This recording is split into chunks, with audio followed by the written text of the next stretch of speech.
Huwag kayong mabalisa tungkol sa anumang bagay.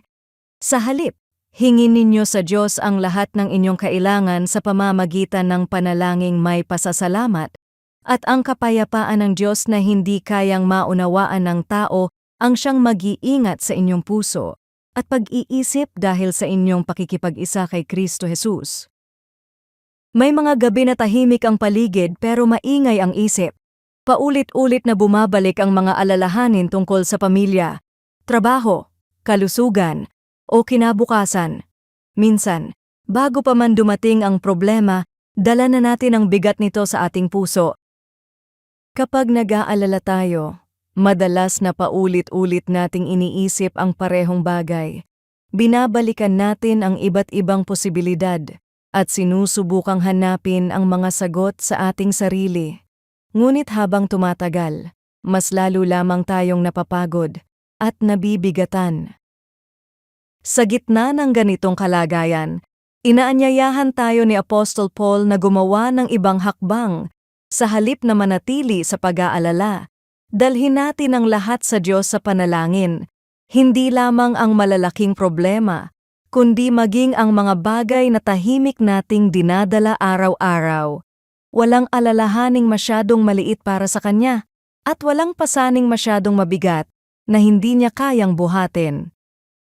Marahil naranasan mo ng paulit-ulit isipin ang isang bagay sa loob ng maghapon, ngunit kahit gaano mo ito pag-isipan, ay wala ka pa ring kapayapaang natatagpuan. Minsan, hindi natin kailangan ng mas maraming oras sa pag-aalala. Ang kailangan natin ay mas maraming oras sa presensya ng Diyos.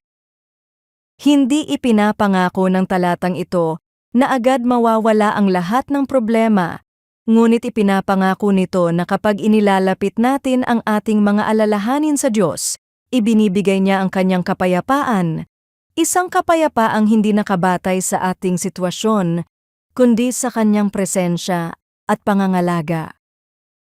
Kapag ang pag-aalala ay nagiging panalangin, maaring hindi agad magbago ang ating kalagayan, ngunit unti-unting gumagaan ang ating puso. Hindi dahil hawak na natin ang lahat ng sagot, kundi dahil alam nating hawak tayo ng Diyos. Panginoon, alam mo ang mga alalahaning dinadala ko sa aking puso.